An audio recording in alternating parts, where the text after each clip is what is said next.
Welcome back to Mornings with Dave King and Matt Martin. And we've got Dave King's on the line, but so is Dr. Rollo, superintendent of Lubbock ISD. Dr. Rollo, how's your morning going? It is great. How are you today? I'm doing well, I think. Good. Oh, yeah, I've already had one of our audience members ask if I'm awake, but other than that, I'm good. I'm getting there. I'll tell you, Dr. That's Rollo, great. I'll tell you, there are several of us that often ask if Matt is awake or not, but that's another story. So glad to have you on this morning. Gosh, there is so much that is going on, across the nation, because we're more concerned with what's happening right here in Lubbock. So what is the state of education at Lubbock ISD? Well, we are halfway through our third week of school. We have about 70% of our students who are coming to school face-to-face, and that has gone extremely smoothly. And then we have about 30% of our students who are actually participating in virtual school from home. And we have a few bumps in the road the first week as we got over 8,000 kids logged on, but we're soothing through those, and things are going well. So one of the talking points that was sent, and this, of course, Jeff Klotzman, great guy. He usually comes with you when you come in studio, but he's got the I guess the time off now because you don't get to come in studio right now. But Actually, I'm sure he's listening in on us. Oh, but he sent us one of the things that is surprising to me is that you are trying to account for more than 1,100 students right now. Does that mean that those are students that just didn't show up, or ones that were supposed? I mean, could these be ones that transferred somewhere else and forgot to tell you, or are these students that just haven't been going to school? Yeah, so it's 1,100 kids that have not enrolled with us either face-to-face or virtually. They absolutely could have moved somewhere else, and we're trying to find all of those students right now. Okay. So how do you go about finding those students? Well, our campuses right now are actually making phone calls and making home visits and knocking on doors and seeing if the students still live there. After Labor Day, we're going to have a team of people have an Operation Return to Learn, and central office will go out and help as well. Okay, so I believe, I could be wrong, is the word truancy, would this cause the problems with, potential legal problems with the state of Texas if they're not getting their kids to school one way or another? I mean, it absolutely could. Our students need to be in school, whether it's face-to-face or virtually. So if they're not doing either, then they need to file appropriate homeschool paperwork. And if they haven't done that, we need to get them enrolled in school. Absolutely. Well, Dr. Rollo, this is probably something that's unclear to a lot of us. What is the rule, the law, about going to school and the age of where you have to attend, or is it a law? It is a law. Students have to have an education, and it is actually mandatory that students in kindergarten through 12th grade be attending school unless they've already achieved the appropriate credits and have graduated early. So it is compulsory. Students have to be in school. So then what would be the consequences of not following that law? Well, it's truancy, and depending on what the judges decide to do with that is up to them, not us. But we absolutely, if kids are here and not attending school or not being homeschooled, then we absolutely will do everything we can to try to get those kids in school. Okay. Well, and just to be clear, I understood you to say that about 30% of the Lubbock ISD students are homeschooling, and there's over 8,000. Is that what I heard you say, that are in classes?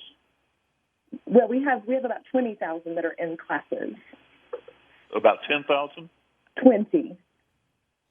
20,000. Okay. About 20,000 of our kids are in class face-to-face, and between 7,000 and 8,000 are virtual right now. And virtual is really not homeschooling. The teacher is the teacher of record. Well, that's true. That's true. So my bad. So, Dr. Rollo, I do want to clarify something. Now, kids that are under 6 years old by September 1st are not, they do not have to go to school, right? It's not compulsory. Right, compulsory. Right. Okay.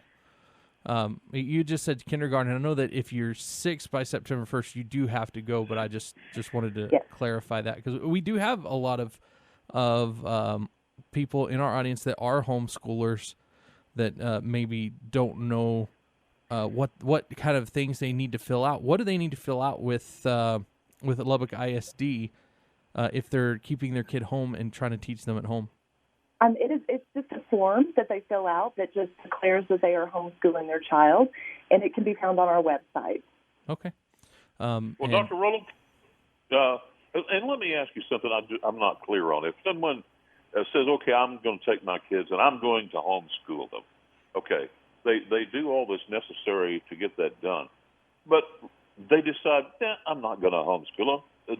Is there any test that these children have to take to learn that they're being taught, to discover whether or not they're being taught something? There's not if they're homeschooled. Now, if they come back to a public school, we do some assessments to see where they are as far as grade level learning, and then we'll put them in the appropriate grade level depending on how they do on those assessments. I guess Dave's question is, what's the accountability for homeschoolers? There's really not any. Let's go ahead. We'll take a quick early break. We got quite a few other things to get into, but it's we'll be right back on Mornings with Dave King and Matt Martin.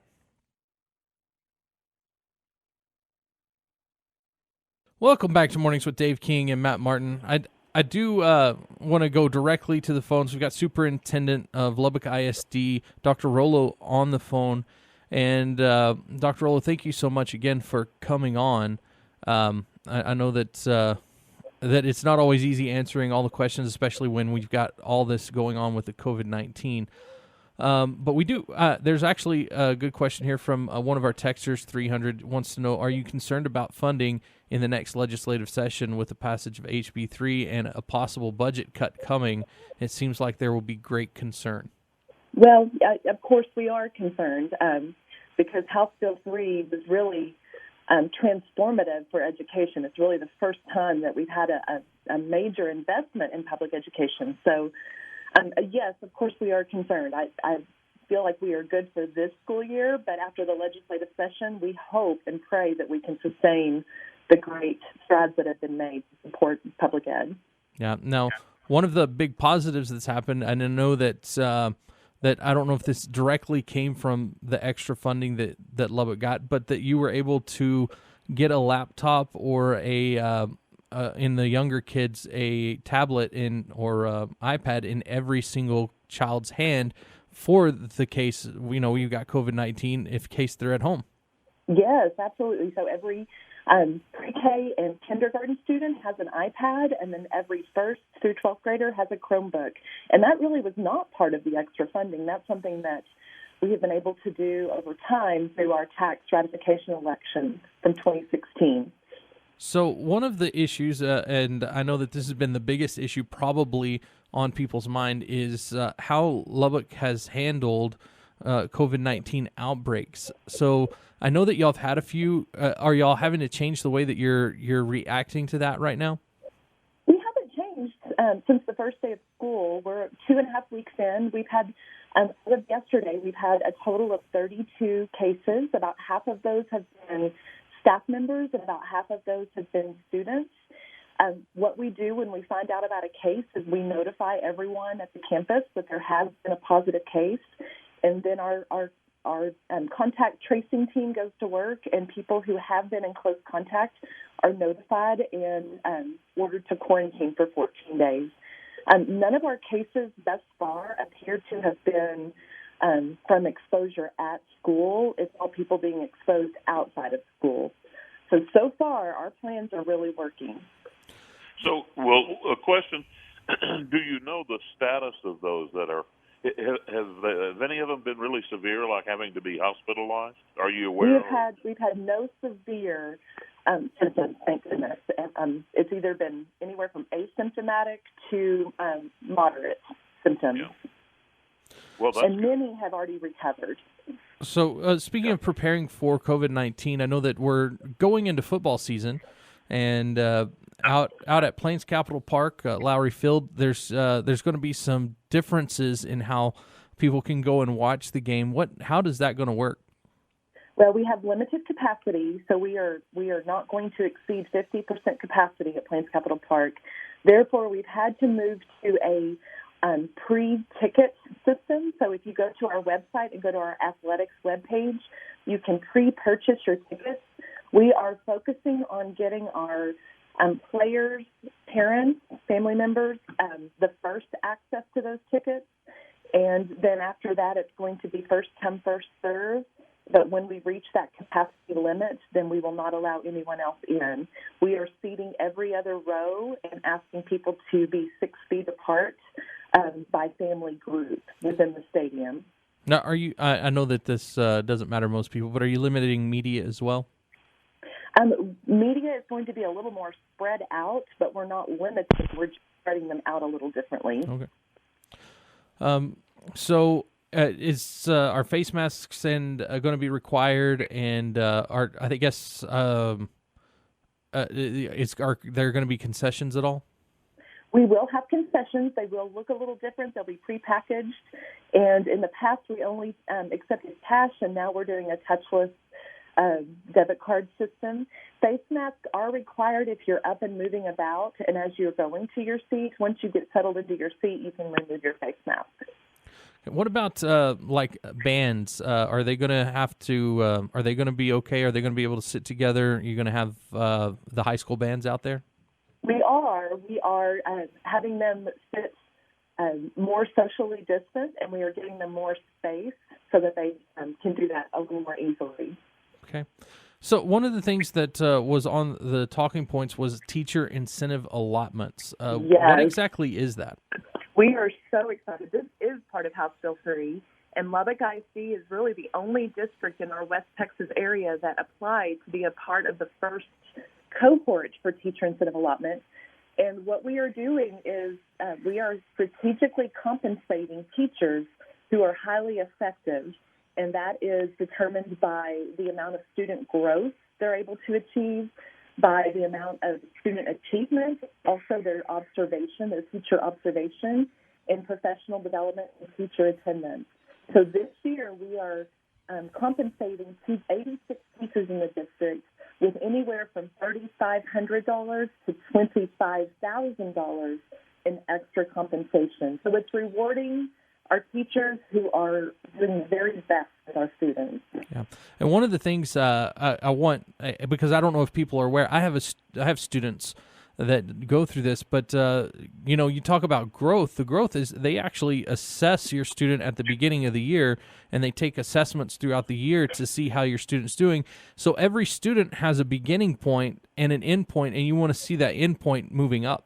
Yes, that is correct. And this year's teacher incentive allotment is just our STAR-tested grade levels, but this year we will be adding in our kindergarten, first, and second grade teachers, and then we're developing plans so that we can make this available for every category of teachers: fine arts, physical education, special education. All of those different teacher groups will eventually be eligible for this strategic compensation. Yeah, and one of the positive ways of teaching students like this is that in older ways of teaching, your higher-end students were kind of let go to do their own thing, and you had to work a lot harder with your lower-end students to get them to move up. But this kind of opens the door to not ignoring those students that are working. I don't want to call them higher-end exactly, but you understand those that are testing better aren't ignored now because they're already testing well. They're actually pushing them to get higher as well. Yes, our growth is measuring how all students grow, not just the lower achieving students. Right. So, Dr. Rollo, you have about 30 seconds. Is there anything else you wanted to say? We just appreciate all of our community for their support as we reopen schools. Please say prayers because we know this is a challenging year, but so far we're doing very, very well. All right. Thank you so much, Dr. Rollo, for coming on to Mornings with Dave King and Matt Martin. We do have to take a quick break, and we'll be back with Mornings, Dave King and Matt Martin.